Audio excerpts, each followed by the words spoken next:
Good morning students. Today we have start our chapter number 10 electric current and the next topic is the parallel combination of resistance. पिछली class में अपन ने जो पढ़ा था वो था series combination of resistance.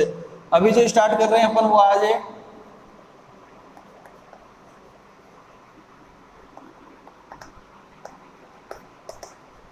Parallel combination. ठीक है, अब पैरेलल कॉम्बिनेशन में आपके सर्किट में टोटल कितना रेजिस्टेंस है और सर्किट्स में कैसे पैरेलली रेजिस्टेंस को कनेक्ट किया जाता है वो मैं आपको समझा रहा हूं। जैसे मान लीजिए ये एक पॉइंट है और ये एक दूसरा पॉइंट है, इन दोनों पॉइंट्स के बीच में मैंने ये एक रेजिस्टेंस लगा दिया इस तरीके से, ये मैंने एक और रेजिस्टेंस लगा दिया इस तरीके से, और ये मैंने एक और रेजिस्टेंस लगा दिया इस तरीके से। इन तीनों रेजिस्टेंस का जो इनके नाम है R1, R2 और R3, इन तीनों रेजिस्टेंस का जो एंडिंग और स्टार्टिंग पॉइंट्स है वो एक ही पॉइंट से है। यहां से ये स्टार्ट होते हैं इस A पॉइंट से और यहां पर ये वापस आ जाते हैं इस B पॉइंट पर। ठीक है, इस टाइप का कॉम्बिनेशन कहलाता है आपका पैरेलल कॉम्बिनेशन। और सीरीज में क्या था, एंड टू एंड कनेक्ट थे एक साथ। अब इन रेजिस्टेंस को मैंने इस पॉइंट से क्या कनेक्ट कर दिया, ये मैंने यहाँ पे स्विच लगा दिया, यहाँ पे मैंने लगा दिया बैटरी प्लस माइनस, और यहां से मैंने क्या करा, सर्किट को क्लोज कर दिया। ये आप चाहो तो यहां सर्किट में एक एमीटर लगा सकते हो, ये प्लस ये माइनस और ये आपका सर्किट क्लोज। ठीक है, एक वेरिएबल रेजिस्टेंस अपन ने यहां लगा दिया। अब देखिए इस बैटरी का वोल्टेज अपन मान लेते हैं टोटल कितना है, V है। कितना है टोटल वोल्टेज, कितना है बैटरी का, V वोल्ट। यहां मुझे बताइए इन तीनों रेजिस्टेंस के अक्रॉस जो पोटेंशियल डिफरेंस होगा क्या वो सेम ही होगा क्या?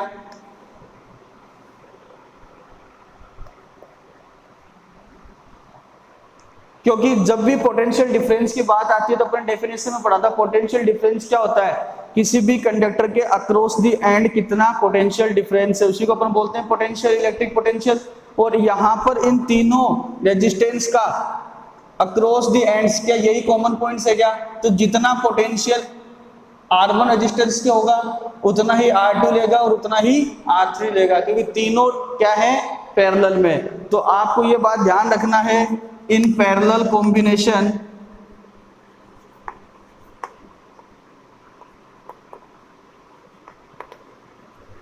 potential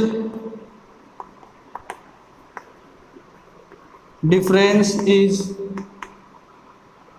same and current is vary।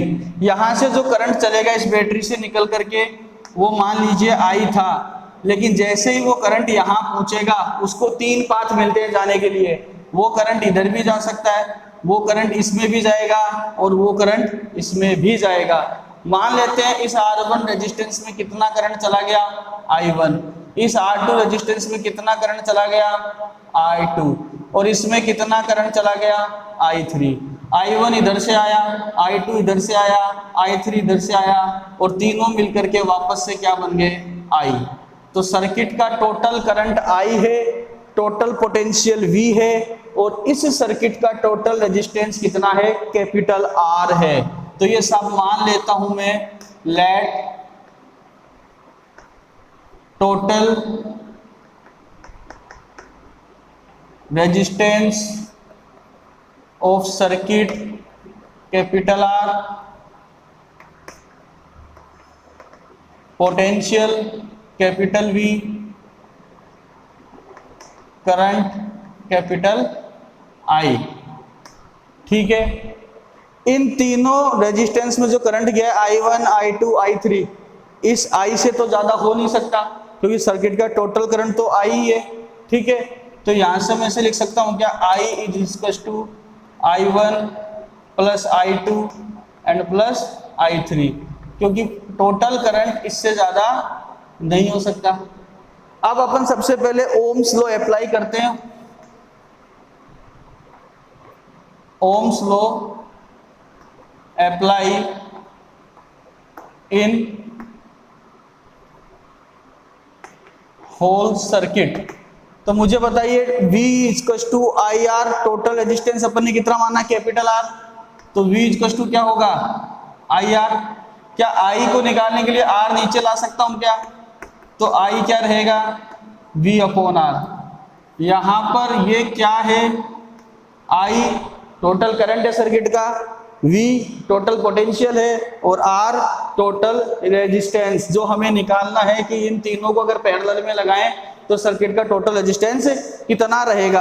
अब सबसे पहले ये कर लिया अपन ने, अगेन अप्लाइंग ओम्स लॉ।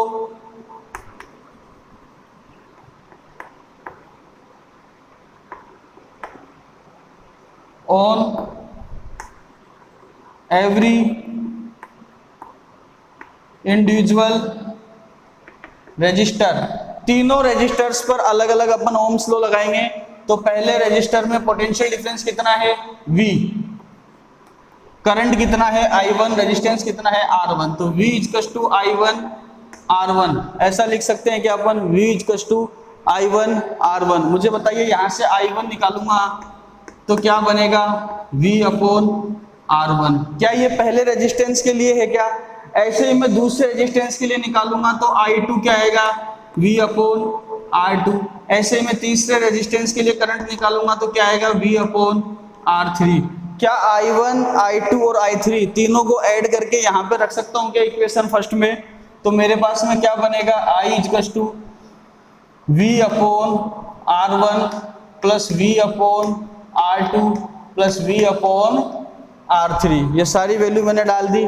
क्या यहाँ से V कॉमन आ रहा है क्या, तो 1 upon R1 plus 1 upon R2 plus 1 upon R3, और ये हमारे I। V को मैं नीचे ले आऊंगा तो क्या हो जाएगा, I अपॉन V, और ये हो गया 1 upon R1 plus 1 upon R2 plus 1 upon R3।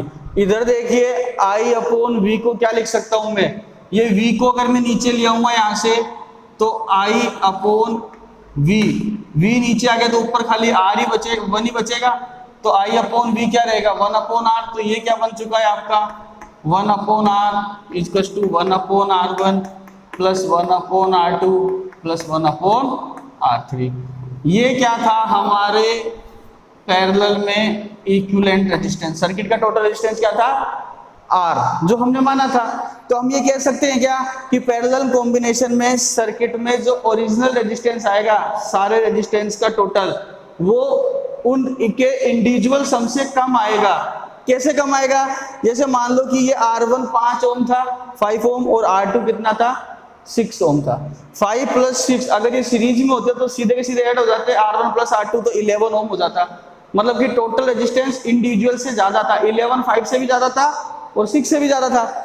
लेकिन अगर पैरेलल में है तो इसको सम करने के लिए 1/5 करना पड़ेगा प्लस 1/6 करना पड़ेगा, ये 1/R रहेगा। फिर 5 और 6 का एलसीएम लेके निकालेंगे, जो वैल्यू आएगी फिर उसको रेसिप्रोकल करेंगे, क्योंकि हमको तो 1/R नहीं चाहिए, हमें सिर्फ R चाहिए टोटल। तो रेसिप्रोकल करेंगे तो जो डिवाइड करने पे जो वैल्यू आएगी वो उनसे कम आएगी। तो सबसे पहले तो हमें ये फॉर्मूला पता चला कि पैरेलल कॉम्बिनेशन में the sum of the equivalent या total equivalent resistance of the circuit is equal to the sum of the reciprocal of individual each resistance. Clear है। अब आगे बात करते हैं, जैसे एक एग्जांपल ले लेते हैं। मान लेते हैं हमारे पास में दो ही रेजिस्टेंस हैं, R1 एंड R2, और ये दोनों किस में कनेक्ट हैं, पैरेलल के अंदर कनेक्ट हैं। तो टोटल रेजिस्टेंस मैंने R मान लिया, तो 1/R क्या होगा, 1/R1 प्लस 1/R2। ठीक है, ये 3 के लिए निकाला था, 2 के लिए भी यही होगा। R1 R2 क्या आएगा, एलसीएम, R1 से R1 गया, R2 से R2 गया, तो ऊपर क्या लिखूंगा मैं, R1 प्लस R2। ये हो गया 1/R। लेकिन मुझे चाहिए R टोटल रेजिस्टेंस, रेसिप्रोकल कर दिया तो इधर हो गया उल्टा, R1 R2 upon R1 plus R2। यहां पर देखिए ये आया दो रेजिस्टेंस के लिए इक्विवेलेंट रेजिस्टेंस, किसमें, पैरेलल के अंदर। सीरीज में अगर दो रेजिस्टेंस होते तो अपन कैसे निकालते, R1 प्लस R2, ऐसे ही निकालते जो अपन ने पिछली क्लास में कर लिया था। अब ध्यान से देखिए, मैं आपको वैल्यू देता हूँ। R1 जो है वो 5 ओम है और R2 जो है वो सपोज करिए 10 ओम है। सबसे पहले अपन पैरेलल में इनको लगाते हैं, तो इनका रेजिस्टेंस इस फॉर्मूले से निकालेंगे तो कितना होगा, R1 R2 मतलब कि 5 इंटू 10 और नीचे होगा R1 प्लस R2 मतलब कि 5 प्लस 10, तो कितना होगा, ये तो हो गया 5 इंटू 10 50 और ये हो गया 5 प्लस 10 15। डिवाइड करेंगे तो ये आएगा 15 3 जा 45, पॉइंट लग गया, 5 बचेगा 0 और ये 45, फिर से कितनी बार गया, 3 टाइम्स। तो समथिंग कुछ इतना आएगा 3.33 ओम के आसपास। मतलब कि टोटल रेजिस्टेंस जो आया, इन दोनों रेजिस्टेंस को जब पैरेलल में लगाया तो टोटल रेजिस्टेंस जो आया सर्किट का वो 3.3। अब ये 3.3 5 से भी कम है और 10 से भी कम है, तो सर ऑल ओवर रेजिस्टेंस क्या हुआ है, रिड्यूस हुआ है। पैरेलल में क्या हुआ है, रेजिस्टेंस कम होता है। सीरीज में देखते हैं, अगर लगाते तो सीधा सीधा क्या होता, ये 5 प्लस 10 15 ओम हो जाता। अब ये 15 ओम क्या था, 5 से भी ज्यादा है और 10 से भी ज्यादा है। क्लियर है? तो ऑल ओवर सीरीज में रेजिस्टेंस बढ़ता है और पैरेलल में कम होता है। यही रीजन है कि हम जो घरों में कॉम्बिनेशन करते हैं लाइटिंग का, वो पैरेलल कॉम्बिनेशन में करते हैं, ताकि हमारे को लाइट में अंदर कम जो है रेजिस्टेंस का सामना करना पड़े, अच्छा लाइटनिंग आए। ठीक है, तो ये था आपका पैरेलल कॉम्बिनेशन ऑफ रेजिस्टेंस है। नेक्स्ट इस चैप्टर में जो बचे हैं, अब थर्मल इफेक्ट है, मैग्नेटिक फील्ड है, जनरेटर है, वो अगली क्लास में अपन देखेंगे। धन्यवाद, थैंक यू।